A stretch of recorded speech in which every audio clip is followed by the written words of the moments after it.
Horror as a collective genre is dead. While I'll admit, the dark age of cash grab, easy to make low effort garbage horror films like Insidious or the Purge series has come to an end, it seems horror's movement to platforms like YouTube has now become oversaturated as well. Don't get me wrong, there are some colossal wastes of time releasing soon, like the coveted evil fairy tale characters now being dragged into a Winnie the Pooh horror universe.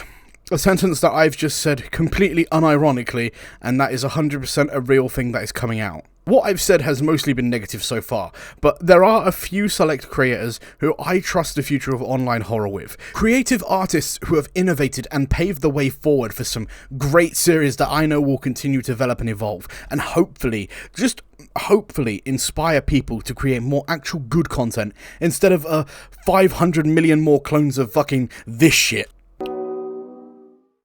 Cause a manifestation of my being in the future. But while the monopoly of horror films is slowly sinking, horror games are often an overlooked subcategory.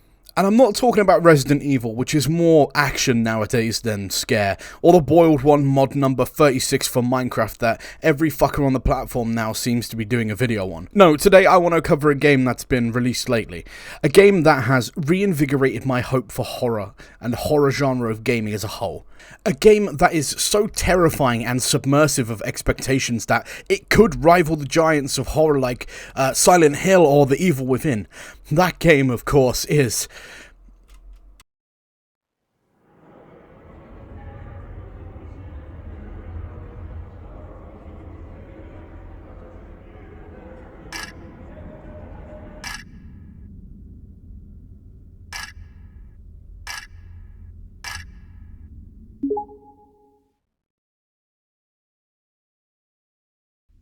Garten of Banban Zero is the latest in a long line of games in the series, originally created back in 2023 by the Euphoric brothers.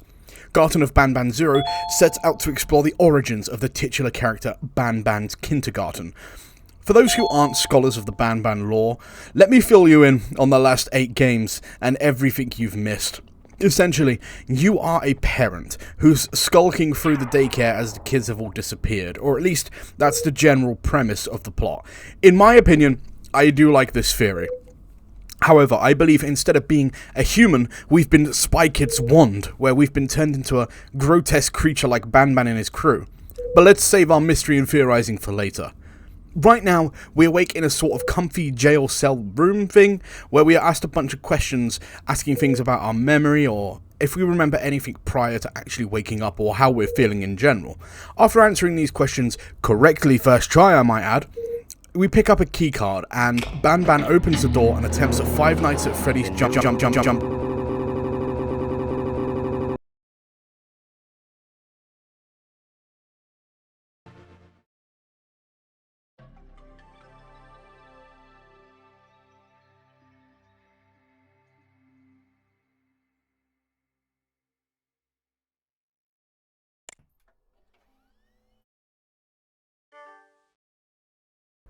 So, I've lied to you. This video isn't about Banban at all. It's about a game called FACEMINER, a non-scary psychological horror game that disguises itself as a semi-idle clicker game. Upon starting, we're given a brief tutorial. The game essentially boils down to this. First, you buy data packs of people's faces, and sometimes amongst them other stuff. These can be cats, or cars, or other blurred images, or just nonsensical pictures you can't make out. You can determine how much better of a quality pictures you'll get by looking at the purity rate of each batch of photos. Buying pictures uses up storage, which means you can only hold a certain amount before having to sort them through. There's also CPU usage and memory, which will come into play if you want more advanced software like automation. There's also an email inbox where you get alerted of new items or unlocked in the shop, as well as other face miners posting to talk about this stuff on a kind of subreddit sort of system, I guess. There's also a music player and a group of documents that will help us to get a sense of what's happening. So, what is face mining, and why are we doing it? Face mining seems to be about us, the player, harvesting biometric data from these packets of faces. Why are we doing this? For a tidy profit, of course. It always comes down to money in the end. What's strange is it's never properly explained how these images came to be in these buyable packs. In fact, if we go into the documents after processing, we get a short video of people walking down a street with some sort of software scanning their face. To me, this implies the legality of these pictures may be questionable at best. There are also 2 other documents given that go into more details about the efforts and goals of quote-unquote facial recognition through neural networks, a potential path forward, by Daniel J. Peterson, Emily Williams, and Rohit Patel of the Department of Applied Computer Science. Now, a neural network is something that very much exists in our world and has been used more and more each day. Similar to the term machine learning, if you've heard of that before, a neural network is a method in AI that teaches computers to process information in a similar way to the human brain does. Essentially, teaching it to think like us, but on a more advanced and quicker level. While there are good implications for this technology, there's always going to be, some group of fucking crazies that believe Skynet will suddenly rise up and kill us someday soon. With this information, though, it's safe to say that we as FACEMINERs are a part of some sort of collective research effort to train many AI software using a form of biometric facial recognition. Our job is to essentially teach AI its ABCs, so that it can learn to develop and grow on its own with the stepping stones we've given it, or at least that's my interpretation of our job here. It's important to note that FACEMINER is not a scary game. It's not scary because, there's going to be some fucking Five Nights at Freddy's jump scare that's going to pop up and get you eventually. No, it's scary because it feels like an invasion of privacy. In a world where data is such a valuable asset, we are actively buying people's faces and running them through software to help computers.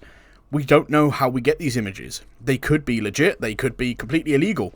However, just taking a moment to look at each face in each packet, and we get a sense of impending dread that we're imposing somehow. Even when we get pictures like cats or cars or other blurred images, it comes across as stolen data, even more so. Of course, you can ignore all of this and just become a part of the machine, grinding for money by selling these bozos data at a faster rate with your PC upgrades and such. But anyone playing casually should have a sense of unnerve at least once or twice. Sure, in my playthrough I had the music player on, but I heavily discourage its use. The atmosphere and jump scare of the pop-up voice every here and there, it's terrifying and adds to the tension tenfold, so I really don't think you should use the music player unless you're playing on a second run or a speed run or something like that. I'd even go a step further and say the best time to play this game is around 12 at night in a dark room, just on your monitor. You also cannot save the game. I mention this now because I don't think I'm going to get another chance to mention this. You can't save the game, at least not in a traditional sense. You have to buy actual backups of your data under the Upgrades tab, which then act as a save. It's also important to remember, FACEMINER is an idle game. Its core premise is it's an idle game. It takes time to develop and it takes time to get into it. Get far enough and you'll start seeing the world build a bit more. One advertisement that came through in my emails was about a caffeine cocktail which encourages not sleeping at all to overtake your competition, which further pushes the company's productivity as well as making a tidy buck for the drink sellers. The corporate world of FACEMINERs seems to mirror ours. Each email with advertisement tends to operate around the basis of making our job easier or more comfortable.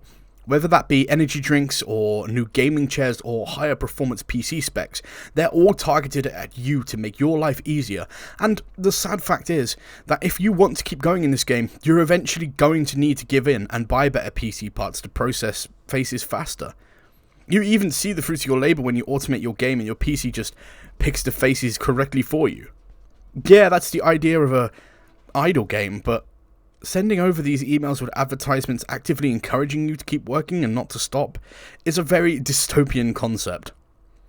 There's even an email at one point that talks about recruiting from a specific agency that removes the concept of unions and fairness at all, creating almost a slave-like environment for their workers, which they're not even trying to hide it anymore. It's clear that, much like real life, you do not matter. Corporations hate you and only need you to work your ass off.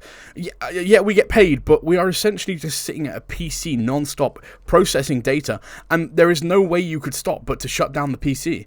But then you'd have no job, and by the sounds of the advertising job agency email we just got, it seems a real job would only hurt us more, mentally and physically. So for now, This is our best chance at a stable life, fueling this vicious machine. The gameplay is essentially this. It's an idle game, after all. All you can do for the time being is watch each dataset go by and look at the people's faces you're processing. Eventually, bounties are introduced, which are specific golden labelled faces people have put a bounty on, and will net you double pay, but again, that doesn't really change the gameplay much, especially when you automate past a certain level. There is, however, one thing. In the marketplace at the bottom, there's this weird upgrade that seems to have been redacted. It costs 50k and depicts what could be something on fire, so I guess that's something we're going to have to keep our eye on while we keep playing.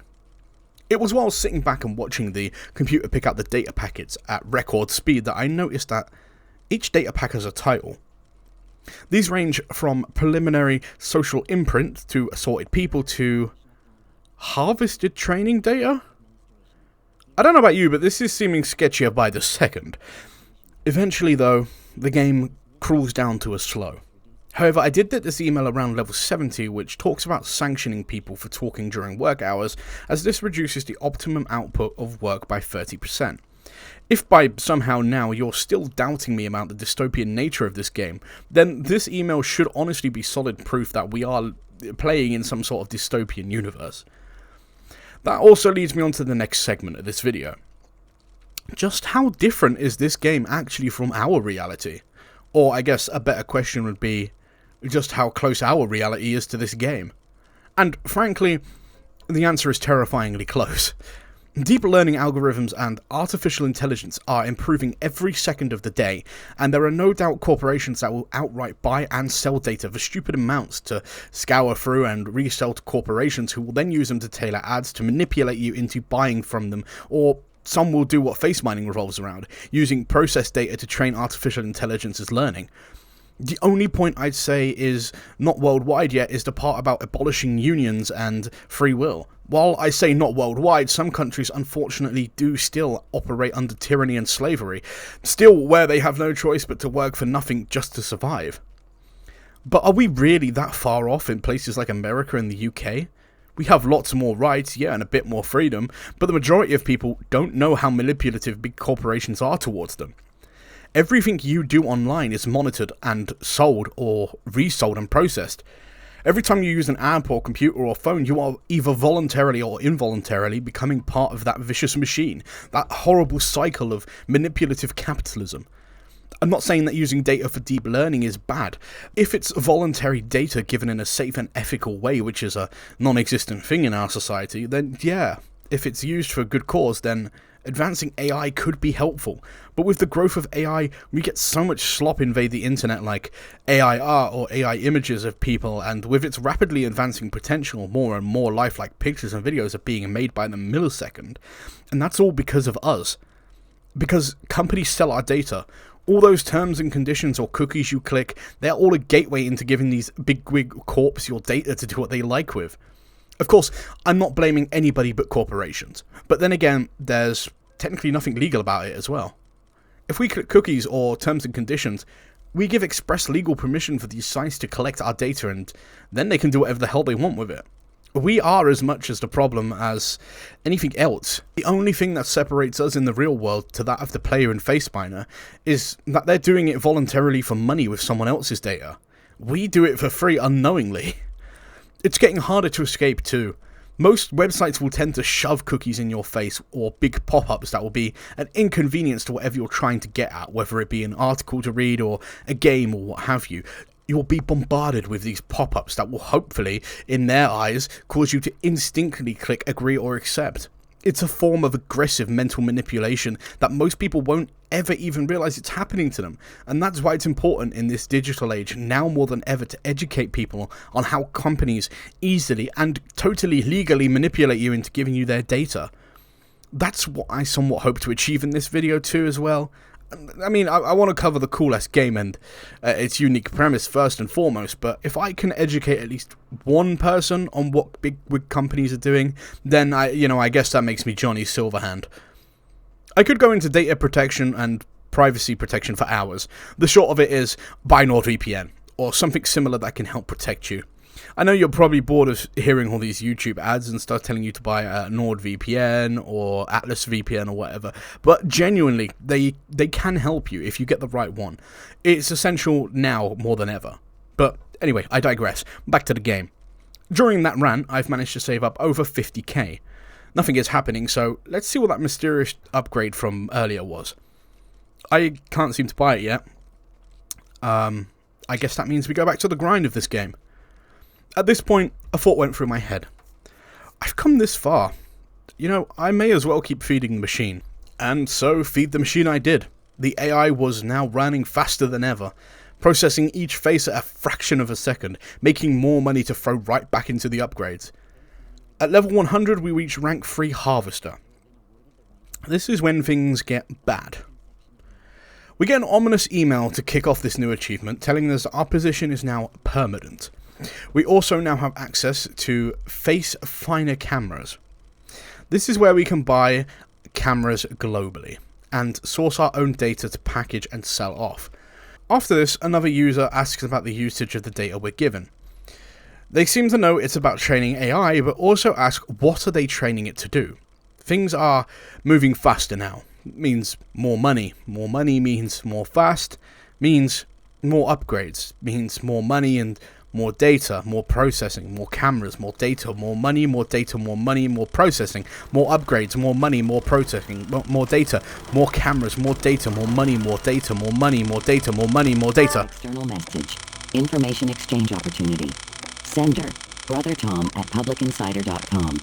I'm a journalist working for Public Insider who are currently investigating FACEMINER Corporation and their business practices. I keep a close eye on their public records, and noticed you're a pretty new recruit. Would you be willing to speak with me about the hiring process and the kind of work you do? We can ensure discretion and are offering compensation for any resulting job loss. Call from your home phone and ask for Brother Tom. Unfortunately, there's no visible way yet to contact this Brother Tom. But we may finally have a way out of this job. Another email comes through about FACEMINER having to legally become more environmentally friendly, which seems like someone behind the scenes is getting to the FACEMINER company, whether that will be Tom or someone else. I can't help at this point but look at all the faces going by and thinking to myself, maybe some of them are moving. Maybe there's things I haven't seen or creepy disturbing things hiding now that the data is going so fast, but I can't see anything but a blur of faces. A new carbon emissions tax has come into play, which we don't have to worry about considering I put most of my money into solar power. It seems the FACEMINER is catching on to the quote-unquote slanderous articles coming out, putting their shady side into the limelight. However, the company reminds us of our NDA we signed when we started, and so we keep pushing ahead. The next upgrade available to us is at rank 180. It's cluster computing, which is like a version of outsourcing. We use our computer's power and CPU usage in order to help us process faster, at the cost of carbon emissions, which can also now be reduced by buying trees and such. We also receive a new document. It's a video of a case study of sorts in Northern America. It doesn't specify what the affected area is being affected, almost as if being right on cue an email comes through from someone talking about how sketchy the operation is, and how they have absolutely no idea who they're even working for or why. Just like us, they're just working for the money. We are as much in the dark as everyone else here. Of course, after a while we get yet another email, this time more threatening, telling us that our momentum cannot be allowed to falter and that we will not stop upgrading, as if it's some sort of order from higher-ups. I figured here that the mystery upgrade I saw earlier was just a firewall, now unlocked for the cluster computing, which, unfortunately, puts me back to square one with no visible way out of this game. I have no other choice but to go forward. Yet another video is now sent to our document folder, this time a video of various angles of a flooded town. I'm probably going crazy, but this sign saying stop ahead seems really telling of what's going to come up soon. Just like clockwork, another email comes through, this time more cryptic than normal. It's an error log from an administrator, but why are they sending it to everyone via email? I'm not a software or coding guy, so I have no idea what this error means. It could be complete shit for all I know, but still, it rubs me the wrong way of why it's being sent to everyone. Accident or otherwise. Subtly in the emails, you'll see people talk about the psychological and physical effects of the process of face mining. These can be anything from eye strains, which I ironically have myself now in real life after nearly 5 hours of playing this game, lucid dreaming and seeing other faces, the faces moving on the screen, general stuff like that. There's also a lot of talk about the environmental impact of the world and the rising threat of carbon emissions and such, actual social issues that plague our world, yet you'll have some shills and naysayers saying that these things aren't true at all, and it's all made up, as with everything. There's always two sides, those who agree and those who don't. Interestingly enough, another email came in about someone not being able to withdraw any money at all. They state they have reached their quote-unquote target number, but still cannot withdraw any cash. This is implying that the face mining company isn't actually paying us for any of this work, that the account balance we have now is just numbers that we own zero part of. It's kind of cathartic that in the wave of constant reminders to increase productivity, that there are actual people like us who are questioning the company and the whole idea and purpose of face mining. But we have no way to contact back, and maybe that's for the best. We don't know what could happen if we discuss things on company time like the email earlier stated, and we've frankly come too far to jeopardize our own position now.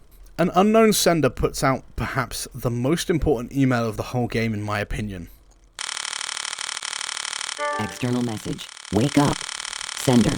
Unknown. Don't you get it? You're feeding it. Every face you process makes it stronger. Don't you see what's happening? When was the last time you got out of your chair and took a look out of the window? This in itself is a summary of everything I've tried to explain throughout the video condensed down into one little email. Right after this, brother Tom contacts us again, trying once more to get more insider information. Throughout my time playing, I've genuinely wanted to help Tom. I no longer want to be a part of this machine after realizing just what we are doing and the implications we've had on the environment, but the option is never there. The option never comes. You never have a way out, you just have to keep going forward. I can't reach out to anyone, and you know what, even if I could, what would I say? I am at the end of the day just a drone that does the bidding of higher ups. I have no information, I have no leeway, no legal ground. The NDA I've signed has me in a chokehold basically. While not applicable to every job ever created, I imagine some people working for bigger corporations, especially those who are on the shadier in how they operate, may feel the same sort of guilt, like they want to help put a stop in this vicious machine, but ultimately they can't. They have no leeway, no position of power after all. Nothing can be done. It's like you want to change things and help the world, but as a single person, there is nothing you have that the bigger guys can't cut you down for. You're nothing but a speck in a grander scheme. Yeah, if everyone banded together, then you'd have a chance, but not everyone is always going to think like you. In this game, you have some people who actually like the FACEMINER Corporation and are blinded by the goal of profit and their own personal gain. Some others are questioning the cycle and are wanting to wake up, but unless you have a collective effort to break the system like Tom is trying to do, there is ultimately nothing we can do but to keep going ahead and become part of this cycle, lest we inconvenience ourselves, or even worse, drive ourselves into debt or poverty and screw our lives up entirely. This is the only way forward, and for a lot of people, I imagine, their job sucks, but again, it's the only way they can keep going forward and surviving in this world. It seems the world outside of our computer in-game is getting worse. There's more talk of acid rain and atmospheric problems. Seems out of place in a game about data extraction, right? Sure, you could take into account all the other people using computers and creating carbon emissions, but at the end of the day, it's all just our fault. No, we don't help ourselves or anything, but it's once again mostly the big companies that rule over the health of the world. It boils down once again to the greed, the chase of profit or power that is leading us, even in real life, to kill the planet, and even in the game to kill the planet. We don't know these corps outside of FACEMINER, but why should we? FACEMINER alone isn't killing the planet. There are probably hundreds, if not thousands more monopolistic level industry giants that, are also doing the same thing to so many other people just like us, all in our same position. It's a war that we have no hope in winning alone. I'll admit it, I came into this game believing it was just about AI, and its ever-growing control of how, humanity is awful and making a sad robot gonna die, everybody's gonna fucking die to robots and shit. Instead, I have discovered a story parallel to our real-world economical and environmental issues. A world that is dying because of capitalist greed. Sure, data is a big part of it, the selling and collection of said data for profit, which we're actively doing. But the game is telling the story of environmental destruction, which is set to the sidelines of emails, much like real life. It's an important topic that is polluting our world, that is more so than not pushed aside. In recent times, environmental safety and the idea of reducing or even reversing the damage we've done has come forth and become a more prominent fight that we are taking into account. But there will always, no matter what, be a majority that just don't give a shit. Big corporations who focus only on efficiency and profit gain. Companies that see spending extra money to help the environment as an obstacle or an unnecessary venture. Who will keep cutting corners to line their own pockets. That is the truth of both this game and of real life. And sitting here collecting data being a part of the problem is what made me realise the two stories being told here. FACEMINER is not just about AI. It is about AI, that is one story. But the other is the destruction of the environment. You know what the funny thing is? My character in game is aiding artificial intelligence and big corporations with data analysis and selling, yet in real life, me playing on this game is affecting the environment. By using my PC, I am directly making the choice to use power, which in turn hurts the environment, even if it's just a little tiny bit. I, like the player, am making a conscious choice to help aid the machine. Whether that be the machine of global warming or the machine of data selling, we are both drones that are driving these forces. The only difference is, I can stop. For our protagonist here, there is no such option. I can go and turn off my PC.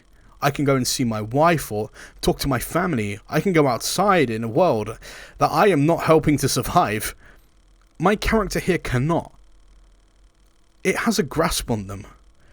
And all we can do is, unfortunately, sit along for the ride and watch to see what happens to them.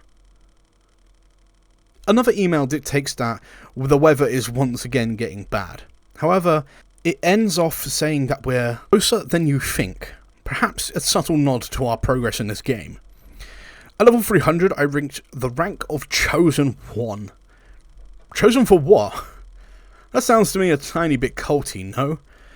There's not really been any mention beforehand of some greater or higher purpose. We know next to nothing of this ultimate goal that we've suddenly been given, so why are we the Chosen One?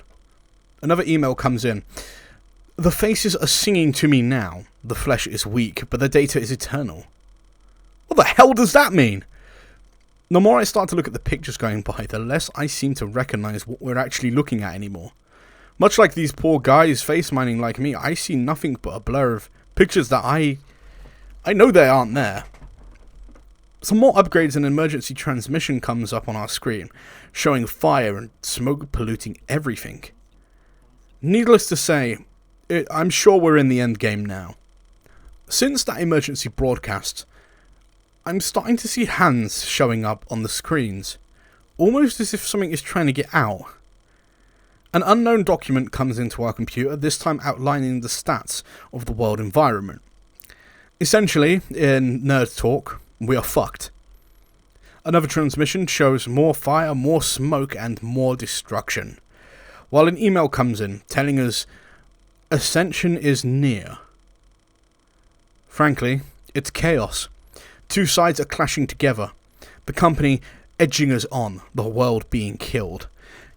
Company with the clicking of data being processed in the background and the continuous emergency transmission. It's clear that this so-called ascension is near. That's when Janice contacts us. A collection of members who seek out that at midnight we all turn off our computers collectively. One last final stretch to reverse what we have done. I mentioned earlier, nothing happens unless we band together. Well, this is it. This is our coalition. This is our last chance. This is the only group that we have that can actually help us save the environment and reverse most of the damage that we've done to this world through our company. We can put a stop to this finally. But we once again have no way of reaching out to them.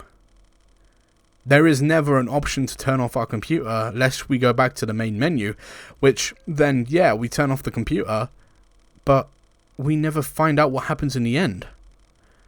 And maybe that's a good thing. Maybe the point of the game is, if we turn it off, we win. We were never meant to see the ending of this game.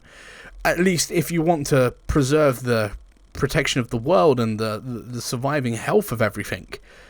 We were meant to turn off the game before we got to the end, and we were never meant to see it. But at the end, what happens? Curiosity will always come back to haunt us, and would you really be able to live with yourself if you spent all that money on a game just to turn it off towards the end and not get the ending? No. Most of us want to see the ending. We want to see what happens. We want to see what we've been working towards for 5-6 hours. But ironically, the good choice never lets us see that.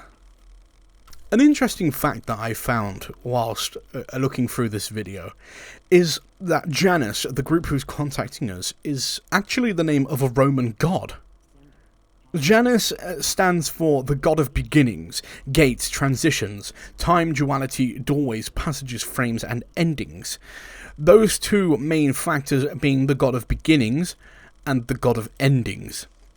This to me seems that Janus is, at the end of the day, the final point between whether we get a good ending or a bad ending. We either destroy the world or we begin something new. We pick consciously to either turn off our actual physical computer and get the good ending where the world is left on its own, not destroyed, to do whatever the hell it has to do. Whatever we can do to try and help it. Even if it just means turning off our computer to try and save it, that's something. If we keep going with the corporations, then we will reach the other side of Janus, where it will create an ending to the world, and everything we know, everything we love, everything we've helped to destroy. It's a mad rush of panic. Alarms are going off, money is constantly draining and increasing and draining. It's all too much. A timer begins, 30 seconds until it all stops, until everything we've worked towards comes to fruition. One by one emergency transmissions show up as the timer goes down, and eventually it all just collides and becomes a mad dash of chaos and panic. Dash 14X0. Finding it hard to...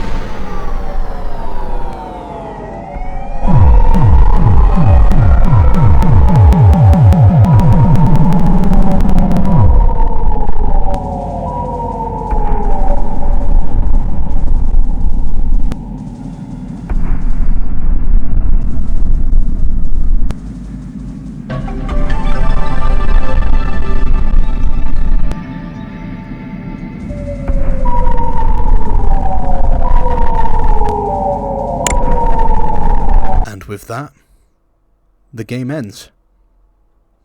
The world is dead. We get a look into an admin PC where our final stats for the game lie. Grade F. I killed the Earth and achieved Grade F. It's ultimately an unsatisfying and brutal ending. But the warnings were there. I lost control in the end, and as a collective, the world was destroyed. Until you read the admin logs and find out that this whole thing is a training simulation, but that opens up another idea as much as it does destroy any impact of the game so far. The idea that this is all just a simulation in order to test your character's limits and how far they'll go without you going any further. There's the hint of a cult in the emails, and if you were to ask what I'd think the game is implying as a whole, I'd say it's about a real cult, creating a simulated experience under the guise of a data corporation to see the extent of which people will put themselves through, depending on their loyalty and efficiency to the cause, e.g. the higher the rank you have, the higher chance of this cult selecting you to join them. At least, from a fictional storytelling perspective, I believe that is the story of FACEMINER. However, there are many other underlying theories that we can take away. FACEMINER is a fun, semi-idle clicker game, akin to Cookie Clicker, but deep down inside it hides a story spanning countless paragraphs of theorizing on the importance of the environment and how we continue to destroy it. Thoughts on capitalist greed and what the game advertises on its front page, data analysis to help AI software learn. 3 problems that don't seem connected in any way at all, but conflict and complement each other, ultimately resulting in the destruction of our home and everyone we know and love. A story, yes, for now, but one we very well may be heading towards ourselves. FACEMINER is an amazing narrative, hidden skillfully in the facade of an idle game. But above all else, it's more than a game. It's a cautionary tale. One we have to learn from. It's a theoretical scenario that can, and very well may, become a reality. This isn't a call for help, or a cry for mercy. This is a vision of a future we may very well inherit.